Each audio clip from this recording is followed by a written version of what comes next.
嗨，大家好，我是坦平叔。今天是2025年1月21号。这一期咱们聊一聊这个全职儿女，聊一聊全职儿女啃老这个词在前2年开始流行，互联网上到处都是这样的字眼的。这也说明当下年轻人的一种无奈的选择或者就是说被生活所迫，既是自嘲，又是一种妥协。我想随着这个经济形势不容乐观，往后这种现象恐怕会越来越突出，越来越普遍。这个今天的3联生活周刊刊登了一篇文章，叫当一个年轻人选择家里蹲啃老7年。文章是一位叫唐梦婷的作者写的。他说26岁的你，这是一名标准的家里蹲和啃老族。大一时因对学校教育不满，选择主动退学后，他就开始了漫长的幽居生活。他终日宅在家里，独自看书、上网、睡觉，度过了7年的简居青春。简呢，就是作茧自缚的那个茧，希望通过阅读和思考寻找到另一条人生出路。在此期间，他曾几次试过融入社会，但都以回家告终。看到越来越多的人成为家里蹲，你这尝试以其中一员的身份进行反思，展示自己所思所想，以此与人讨论蹲啃这一社会现象。你这很多言论都不符合主流社会的政治正确，但他的坦诚不设防同样超乎寻常。理解他或许能帮助我们理解为什么越来越多的年轻人选择脱离轨道，自寻人生道路。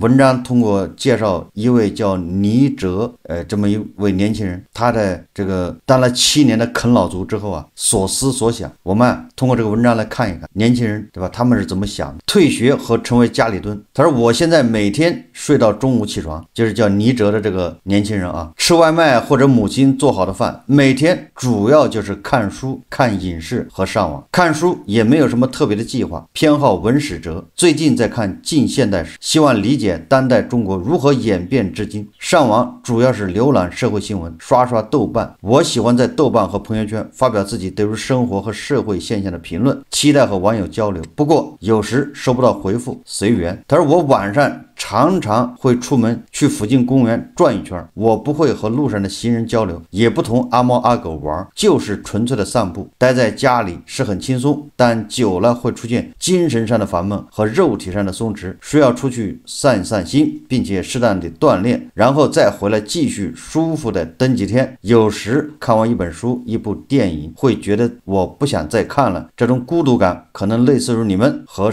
朋友社交聚会结束了分手回家时的感受吧。他说这样的日子我已经过了7年了。8年前我被外省一所大学大专录取，因为对德国哲学感兴趣，我选了应用德语专业。这个选择是比较盲目的。最初的新鲜感退去后，我对学校死记硬背的语言教学方式感到不满，每日只是待在宿舍与图书馆中，指望从课外书中找到人生真谛。我也不适应宿舍的集体生活，室友们喜欢熬夜打游戏，他们一起打，我在一旁看书，我们的作息也有冲突。熄灯之后，他们还往往在说话，等他们终于睡去后，我却睡不着了，睡不好又影响到我的学习和精神状态，看谁都不顺眼。我没想过和他们沟通睡眠问题，毕竟我是少数。这样的状态直接作用在考试结果上，我挂科了。第1学期期末，校方通知我补考，但我不想为了补考而学习，也不想混下去浪费时间精力，就直接退学了。这个也够决绝的我怀着反抗成功了的胜者喜悦之情，开启了家里蹲的生活，宛如回到了7岁之前。每天都是周末，在别人眼里我是一个逃兵，但在某种程度上我达成了自己的目的，获得了时间空间去想做自己想做的事。我期待调和出一种平静从容的内心来抵御现实社会中急功近利，期待博览古今经典，然后自己写书，超过那些做题家。理想很丰满，想法是很多的他说这样的想法不是从大学才有的，从高中就在我心中开始萌芽，到大学才得以实现。他说高2分入文科重点班，文史哲类的课外书为我打开了一片新天地。我喜欢周国平和尼采，他们填补了我青春期的内心。我一开始是在写作业之余看这些书，后来作业也不写了，就在自习的时候畅快的看。当时我最喜欢尼采的《论我们教育机构的未来》，这本书成了一剂催化剂，我开始有意识的反抗应试教育，迟到早退，考试交白卷。在高中我也没什么朋友，总感觉别人关系更亲密，连个上厕所都要结伴，我搞不清楚是为什么，也不会过多去想这种问题。看书弥补了我在交流上的需求，我觉得看书也是在结交良师益友。到了高三，随着高考迫近，我却发展出一套真是兴趣自由散漫自学生活模式，常常独自逃课，去图书馆看课外书。我随意又认真的翻阅着，似乎已与班集体分道扬镳。从小学开始，学校里都是集体行动，如果我和别人不一样，比如排队时嬉皮笑脸，好像我比别人要快乐，就会被当众批评，被记名。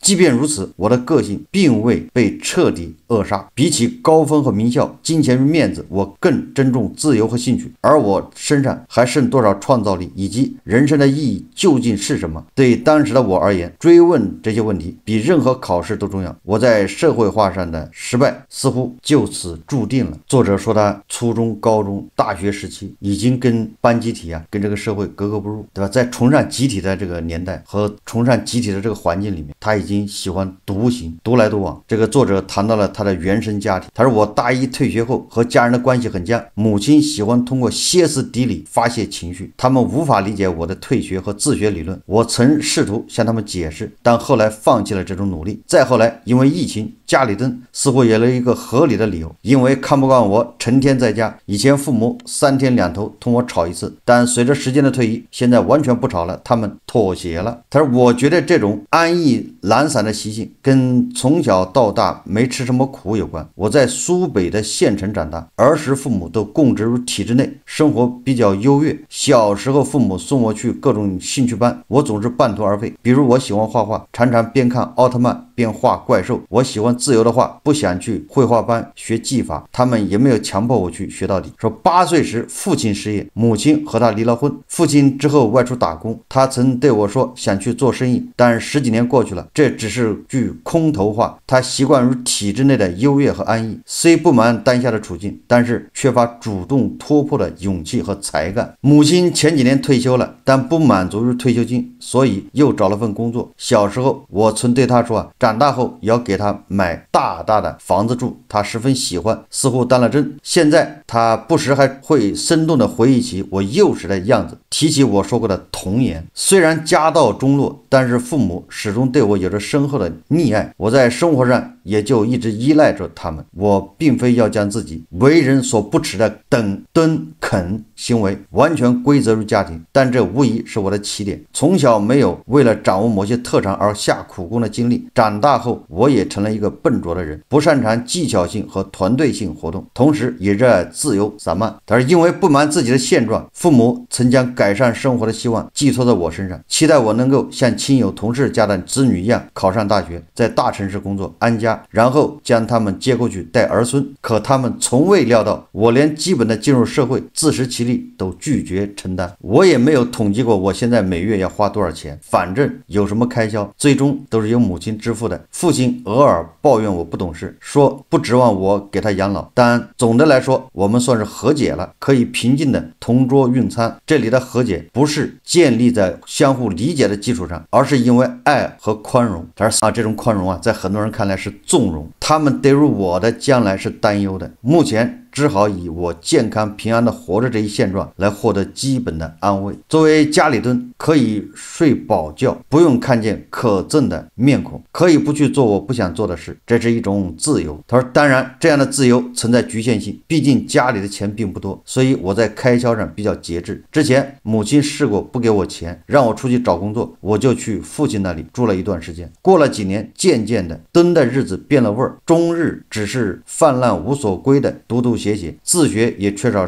切实的目标，我渐渐变得颓丧，意识到书籍不该是人生的全部，他们能答疑解惑，但是解决不了现实个人问题和社会问题。我在这些年的简居青春中，并没有做出傲人的实际，只能算是度过了一种心理社会性的延缓期。而我对这种自由开始感到乏闷，对孤独有享受转为忍受，对于外界的渴望又觉醒了。我终于发现并承认，原来我同样需要正常的社会生活，仍然不得不面对前途的难题。变化在我心中默默发生，效果远超任何过来人的说教，这算是我的收获之一，所以我并未感到后悔。然后这个作者你这个人准备脱蹲，也准备去找工作了。他说，每当了解到我的同龄人读研了，工作好几年了，结婚了，我内心也会升起一阵烦躁，一种对于自我身份和处境不够明确和稳定的焦虑，这是极其普遍的时代性焦虑。直到今天，我仍然感受出出世与入世的两种倾向在内里撕扯，也就是你这个年轻人登了7年之后已经开始出现动摇，内心充满了矛盾。过去2年，我有出去尝试过3份工作，第一份是我自己在招聘平台上找的劳务派遣，工作内容比较机械，我还专门为之拍了证件照，但作为临时工，我没有门槛，出门上个厕所都不方便。更重要的是，我感到领导并不尊重我，最终只做了2周。隔了漫长一段时间，我才找第2份工作，做电话销售。别人一天能打600-700个骚扰电话，我只能打300-400个，达不到指标。周围同事可以一个接一个的不停的打，而且毫无负罪感。我知道他们有经济压力，需要赚钱。比如说，有一个是宝妈，还有人正打算结婚，等买房买车，而我作为登肯族，没有这些压力。最后人家叫我回家了，就是没有软肋，不好管理，只能被淘汰。说第3份工作是经人推荐的，而且我花了大半年时间考了一个职业资格证，但干了几天后，我和同事起了矛盾，于是我发现自己难以适应工作纪律，也难以处理好职场的人际关系，更受不了成天坐对电脑屏幕，感到自己也没有坐姿自由，这份工作也没有长久。我又想起家里蹲时内心平静和安逸，那是在固定时间被人支配的工作中被剥夺掉的。但是如今我依然没有什么线下朋友，因为好奇，我去年参加过一次书友的聚餐，结果发现都是一些普通人，基本都是有工作的。我介绍自己是个家里蹲，但没有说自己大一就退学了，我怕别人会把退学和违规违纪联系到一起。如果我解释说退学是为了回家看书，那对方可能会更加困惑，而说自己啃老，别人很可能误以为我是家里好多房的富2代。由此可见，人们既缺乏对于另类生活的想象力，又对于社会充满了刻板印象。那次参加活动的收获不如我自己读书来得多。对于退学于家里蹲，我其实并不感到羞耻，但因为这种身份和经历，社会中根本没人真正理解我、尊重我，我便对自己的过去与现状难以启齿。这种将我与外界对立起来的处境，同时妨碍了我在社交上寻求突破。最近我又面试了一份文案工作，从自我中心的角度，我以前觉得工作毫无意义，但现在我开始从社会的角度来发现工作的意义。我是社会的一份子，而社会需要运转维持，就需要大家的工作。假使别人不上班，发电厂不发电，又哪来的灯光给我看书呢？换作以前，我最多同你文字聊天，但此刻我却与你语音交流，这也是我的变化之一。不管有没有最后达成共识，交流对我而言都是有价值的。我可以多一种思路或者视角，帮自己做更多的反思。他说，回想我的过往人生，高3时的一场演讲算是比较戏剧性的事件。当时的语文老师比较开明，每节课会在开头10分钟让同学轮流上台讲课，锻炼大家的表达能力。大多数同学都选择讲解课文，轮到我时，我问能不能讲点自己想讲的东西，老师同意了。我摘抄了《论我们的教育机构的未来》里周国平写的一段导读，请老师复印出来发给全班同学。我原本打算根据收上来的读后感准备演讲，讲，谈谈对于教育和人生的想法。结果回收来的反馈里还有人只简单的写了几句话。那天我讲完后，老师当场说我幼稚，接着就开始讲试卷了。此前我和老师有过一些私下交流，我对他说啊，语文教育中最重要的是人文修养。他诚恳又直白的告诉我，人文修养对于高考是无益的、不必要的。这就是鸡同鸭讲。你跟老师讲人文修养，人文修养能让你高考考高分吗？你高考不能考高分，那你学这个有什么用呢？他说啊，我能体会到老师对我这个学生付出的耐心，但在我眼里，他就是体制内庸师的一个典型，既想做个灵魂工程师，又得为分数负责，落得两头都平庸。这个这个年轻人说啊，现在想来啊，高三的那场演讲有点太特立独行，任性成分居多。一方面，我想和他们讨论交流，共同反思这令人痛苦的教育；另一方面，其实也是想表达自我，展示个性。我排斥集体活动，却又自我中心心理作祟，享受被关注。很多年来，我心里都想着老师说的幼稚，一直在想该怎么去反驳他。我最终得出了结论，没有幼稚，何来成熟？按照如今的结果来看，别人尽可以说我是瞎折腾，自作自受，可我只能活在一个当下，起码在这个当下，我还是感到满足的。我已经把真实的自我表达清楚了，至于别人理不理解，有多少人理解，那是另一回事，甚至没有那么重要。另外，据我了解，近年因疫情冲击和经济不景气，很多人都做了家里蹲和啃老族。我也想以这样的身份进行反思，展示出另一种生活方式，希望人们可以宽容地看待类似人群啊。这就是三联生活周刊啊刊登的一篇文章，是记者啊采访这位叫倪浙的这个年轻人。大家听完了啊，这个文章实际上就是倪浙的一个自我反思。倪浙这个年轻人呢，确实配得上他的语文老师给他的评语，叫幼稚。我说他幼稚啊，不是说他家里蹲，也不是说他辍学，更不是说他啊去找工作跟人格格不入。我说他幼稚啊，那他确实是幼稚，是相对应他的心智稳定而言，他确实幼稚。体现在什么地方呢？就是他既想特立独行、自由自在，对吧？不受集体约束，这个没有错啊。但是啊，他又摆脱不了他陷入，就是他在意别人的看法。这个往往是一个人内心不够强大、不够坚定的一个表现，这个就叫幼稚。什么叫成熟呢？成熟就是自洽、自圆其说。我制定一套生活标准，我制定一套行为规范，我不违法，我自己遵守，我不在乎别人怎么看，别人的看法符合我，我很高兴；不符合我，我就让他随风而去，根本不在意。这个就叫强大。而这个叫倪浙的小伙呢，他追求很多，但是他又偏偏在意别人看法。你只要在意别人看法，你就永远活在别人的阴影之下，你在被别人的尺子指挥，按照那个标准去生活，所以他就会痛苦，他就会矛盾。这个就叫幼稚，就你还没有强大到那个程度，你的任何行为规范，你的成功、你的失败、你的好坏，全部要用别人的反应来评价，这个某种程度上就是一种悲哀。那我们绝大部分人都是普通人，都走不出这种阴影，就是你没有办法脱离这个社会。你自己觉得表现不错，我自我认可，但是难免啊就会落入别人的这种，你会在意别人的看法，你会在意别人的评价。尤其最近啊，马上春节了，是万家团圆的日子，走亲串友，七大姑八大姨，对吧？兄弟姐妹、同学、朋友都要聚一聚。这个时候就是各种大比拼啊，就是各种说来说去就是要在意别人的评价，在意别人看法。你没有男朋友，或者你还没有女朋友，那你会觉得有压力，不想跟亲戚聚会，因为大家就会问这些问题，而问这些问题就会让你难堪。为什么难堪呢？因为你在意别人看法。如果你根本就不在意别人看法，你爱问不问，没有就是没有，不喜欢不想找。还有工作也是，明明现在大家工作压力很大，裁员降薪，不知道哪一天，对吧，落到你头上。裁员和降薪啊，不知道哪个先到。那一聚会的时候，大家就问，对吧？你收入多少啊？你干什么？你怎么样啊？很多人就非常在意这个，他在意别人看法，所以就比较尴尬。如果你根本就不在意，无所谓。所以这个你看啊，这咱们都是普通人，就有共性的。所以我也谈一谈我对这个年轻人还有家里蹲啃老一个看法。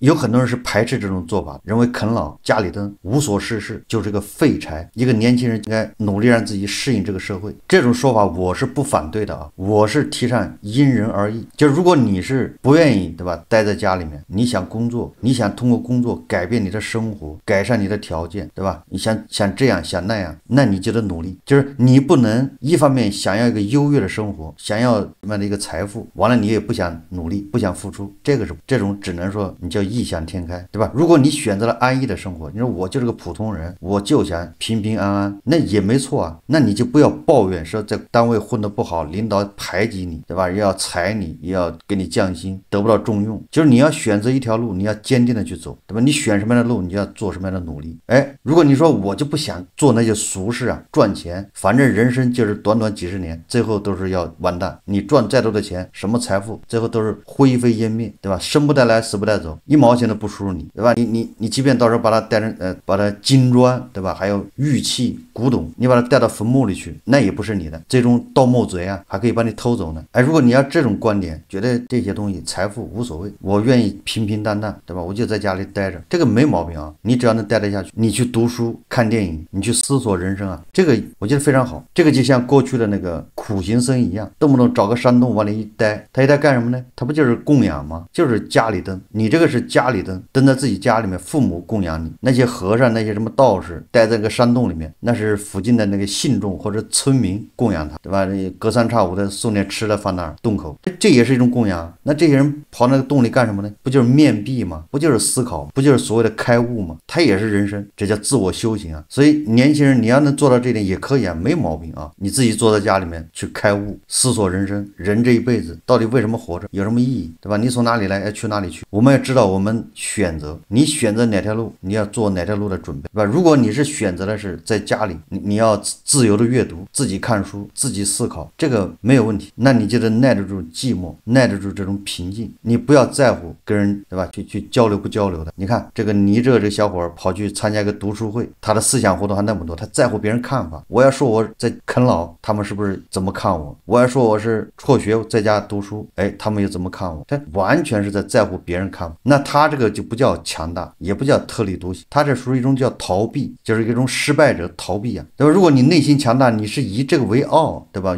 我啊读了大一我就不读，我很骄傲，对吧？我现在在家啃老看书，我有收获，我也骄傲，值得向别人宣布。人呢，往往就是这样，想得多，但是实力不够，内心不够强大，所以才是痛苦。这种痛苦啊，跟你有没有钱，跟你采取什么形式，在家里蹲还是在上班没有关系。你的内心啊，支撑不了你的理想啊，这就是痛苦的根源呢。我记得我在以前节目呢反复说过，如果你有老可啃，那你是幸福；你想啃老，但是无老可啃，那才是悲哀。想赚钱，想改善生活，那你就要积极融入社会，这是没有办法的事。你说我要思想超前，对吧？我要考虑的更加叫全面，或者是更加深刻，对吧？那你可以家里蹲，你可以自己去读书。所以我的意思啊，就是年轻人呢，你一是不要说什么对社会有贡献，这个都是洗脑教育导致什么添砖加瓦做贡献，没有你这个社会正常进行，这个世界上没有谁都会正常进行，没有马斯克，这个世界一样的转。对你而言，你只要不对社会构成危害就行，这就是对社会的最大的善意，对吧？你没有祸害这个社会，这是基本要求。第二个前提之上，在这个基础之上，那你想干什么？但是你要自洽，你自己稳得住，你这一套标准至少在你这儿是可以跟世俗跟社会对抗，对吧？人家要结婚生孩子，你说我就是不结婚不生孩子，这叫跟世俗对抗。人家你说我就是不聚会，人家要社交要朋友，你说我就不需要，这没毛病。第三个，一旦你做出选择，对吧？你就得努力实施，就得付出，不能两边摇摆啊。这个某种程度上就叫内耗。为什么很多人焦虑啊，很多人过不好啊，就因为过度的内耗。我举个例子啊，就一方面又想升官，又想升职加薪，又想得到老板的器重，一方面又不想努力，又觉得自己多干了点活就吃亏了。你看同事他们都不干，他们每天到点下班，活不干，工资比我还高，升职比我还快，我凭什么这么傻呀？所以说啊，这就是叫内耗，既要又要，这就是内耗。社会发展到这个地步啊，跟30年前已经完全不一样了。30年前是很多人都吃不饱，社会养不起这么多人。那现在呢，别的不说，最起码的温饱是能解决的，解决了生存，对吧？解决了温饱，那剩下的就是多样化选择，就是有人想精进，对吧？想有事业有成，衣锦还乡，但有的人就喜欢思考啊，对吧？他更愿意思考人生的意义价值。所以说啊，就是这个社会发展容许多样化，只要不妨碍你，只要不违法，你都应该叫包容和宽容，不应该去批评。你没有理由啊，也没有那个权利啊，要求别人必须跟你一样，对吧？所以我们很多观念也要改，尊重别人的选择。无论你是家里蹲还是啃老族，既然选择了，就不要后悔。